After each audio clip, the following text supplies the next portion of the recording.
আসসালামু আলাইকুম। প্রিয় দর্শক, কেমন আছেন? আশা করি ভালো আছেন। আপনাদের সামনে আর একটি নতুন ভিডিও নিয়ে হাজির হলাম।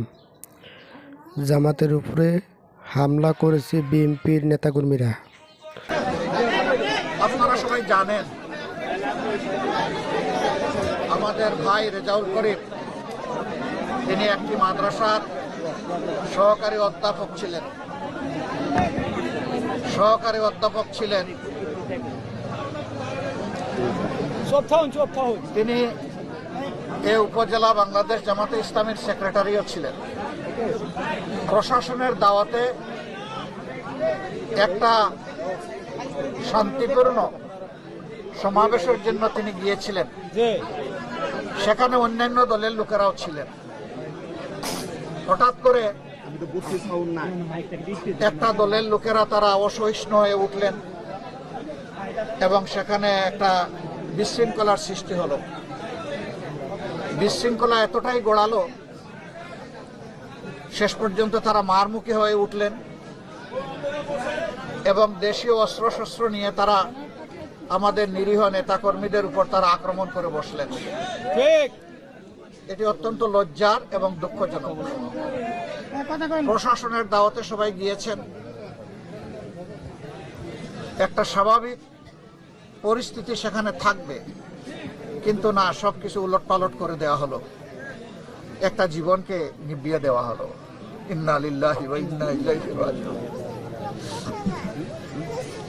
এই নির্মম আঘাতটা যারা করলো তারা একটাবার চিন্তা করলো না আমরাও মানুষ, এরাও মানুষ। তারও বাবা আছেন, মা আছেন, তারও স্ত্রী আছে, পুত্র কন্যা আছে, আমাদের ঘরেও এইরকম আছে। আমি যার উপরে এই আক্রমণটা করছি সে যদি দুনিয়া থেকে চলে যায় তাহলে এই পরিবারটা কি হবে? একটা ভোটের জন্য, একটা সিটের জন্য মানুষ এতটা পাষাণ, বেপরোয়া, নির্দয় কিভাবে হতে পারে? আমার উচিত ছিল সেই দিনই আপনাদের সামনে এসে হাজির হওয়া, কিন্তু আপনারা জানেন যে বর্তমান সময়টা বহুবিধ কাজের চাপে আমাদের মন চাইলেও সেদিন আমরা আসতে পারিনি। আমি এই জন্য দুঃখ প্রকাশ করছি। গতকালকেই সিদ্ধান্ত নিয়েছি যে আজকে ইনশাল্লাহ আসবো। আমরা জানিয়েছি, আপনারা এখানে সবাই দয়া করে এসেছেন, আমি দোয়া চাইতে এসেছি। আমরা এমন একটা দেশ চাচ্ছি যেই দেশে তুচ্ছ দুনিয়ার স্বার্থের জন্য এই ধরনের নোংরা ঘটনা, হত্যাকাণ্ড ঘটবে না। আমাদের এই ভাইয়েরা তাদের নিজের মানুষকেও খুন করে ফেলে, অনেক খুন করেছেন তারাও মানুষ। যাদেরকে খুন করা হয়েছে ওগুলোও আমরা কষ্ট পাই, সমর্থন করি না। রাজনীতির নাম যদি মানুষ খুন হয়, সে রাজনীতিকে আমরা ঘৃণা করি। রাজনীতির নাম হবে মানুষের উপকার, কল্যাণ, মানুষকে শান্তি দেওয়া, সম্মান এনে দেওয়া, মানুষের সমস্যার সমাধান করা। এই যে আজকে এই কাজটা করা হলো, এ দিয়ে তারা কি বার্তা দিলেন এখানকার মানুষকে? রেজাউল করিম ভাই আর ফিরে আসবে না। কিন্তু আপনারা সবাই, আর বাড়বে না তো ভাই, কেমনে বাড়বে? একটু শুনেন কষ্ট করে। তো উনি আর ফিরে আসবেন না, কিন্তু আপনারা তো সবাই আছেন।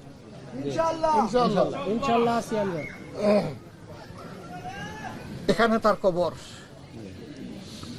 আমি এই লাশের আমানত আপনাদের কাছে রেখে গেলাম। আমি বিচারটাও আপনাদের কাছে দিয়ে গেলাম। আপনারা দেখেছেন এ পর্যন্ত একজন আসামিকেও গ্রেপ্তার করা হলো না। স্পষ্ট দুবালিকে আমার সহকর্মীটা খুন হলো, কে করলো সেগুলা অলরেডি ভিডিও ফুটেজে চলে গেছে সবার কাছে। এরপরে প্রশাসন কেন নীরব? ওসি উড্র করা হয়েছে, ইউএনএ উড্র করা হয়েছে, এটা কোনো সমাধান না। আমরা চাই যে অতি সত্বর এখানে প্রজাতন্ত্রের দায়িত্বশীল জিম্মাদার লোক হিসাবে ইউএনও এবং ওসি পাঠানো হোক, যে কোনো দলবাজি করবে না। আমরা কারো কোনো আনুকূল্য চাই না। আমরা শুধু এতটুকু চাই যে প্রজাতন্ত্রের কর্মচারীরা যার যার জায়গায় তারা অত্যন্ত নিষ্ঠা এবং নিরপেক্ষতার সাথে দায়িত্ব পালন করবেন। আমরা দীর্ঘদিন আমাদের অধিকার থেকে বঞ্চিত ছিলাম, মজলুম ছিলাম, সারা জাতি, শুধু জামাতে ইসলামী না, জামাত একটু বেশি ছিল, এর সাক্ষী আপনারা। কিন্তু সারা জাতিই তো আমরা মজলুম ছিলাম। সেই জুলুমের হাত থেকে এখন আমরা একটু আলোর পথ দেখছি। সেই সময়টা যদি এই ধরনের অবস্থা শুরু হয়ে যায়, তাহলে আগামীর ভবিষ্যৎটা কি? যারা নিজেদের মধ্যে মারামারি করে নিজের মানুষ খুন করেন, আবার আমাদের লোকও খুন করা শুরু করেছেন, তারা জাতিকে কি বার্তা দিচ্ছেন? তারা এই বার্তাই তো দিচ্ছেন যে আগামীতে তারা যদি কোনো কায়দায় এই জাতির নেতৃত্বে চলে আসে, তাহলে এই জাতিকে তারা শান্তি দিবে না। আবার খুনের রাজনীতি, আবার ছুপ ছুপ রক্ত আর খাড়ি খাড়ি লাশ সারা বাংলাদেশ পাবে। আপনারা কি এটা চান? আমরা একটা শান্তির বাংলাদেশ চাই, যেই বাংলাদেশে শিশু, কিশোর, কিশোরী, তরুণ, তরুণী, যুবক, যুবতী, প্রৌঢ়, বৃদ্ধ, বৃদ্ধা, সমস্ত মানুষ ইজ্জত এবং নিরাপত্তার সাথে থাকবে। বিশেষ করে আমাদের মায়েদের নিরাপত্তা নিয়ে আমরা বর্তমান পরিস্থিতির উপর শঙ্কিত। কি হুমকি ধুমকি বিভিন্ন জায়গায় কি করা হচ্ছে এর সাক্ষী আপনারা। এই কয়েকদিন পরে এর প্রতিবাদ করছি।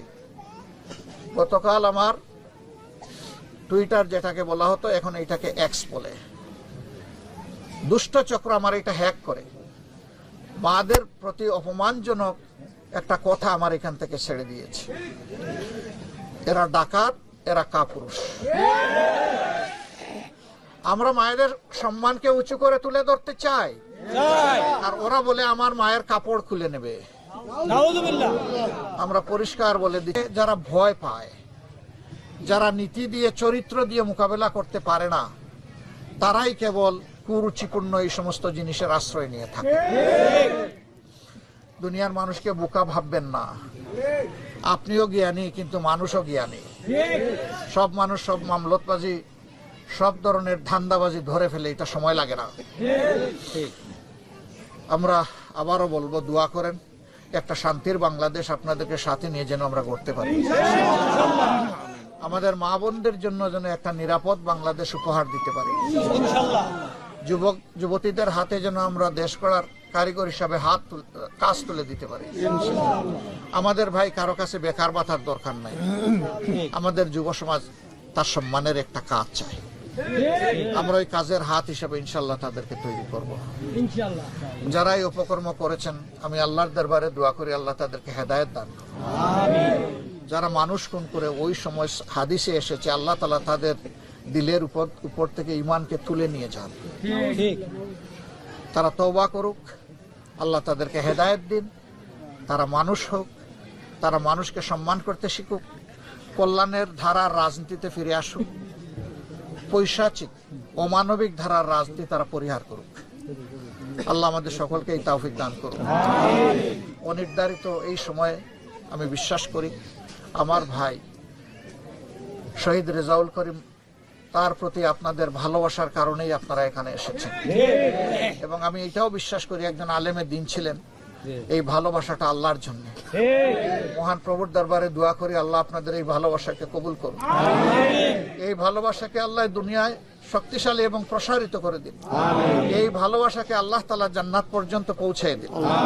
আমরা যেন সেখানেও পরস্পরের ভালোবাসার আপনজন হয়ে থাকতে পারি। আপনারা দোয়া করবেন, ভাইয়েরা দোয়া করবেন, মায়েরা দোয়া করবেন, আমাদের সালাম সবার কাছে পৌঁছে দেবেন।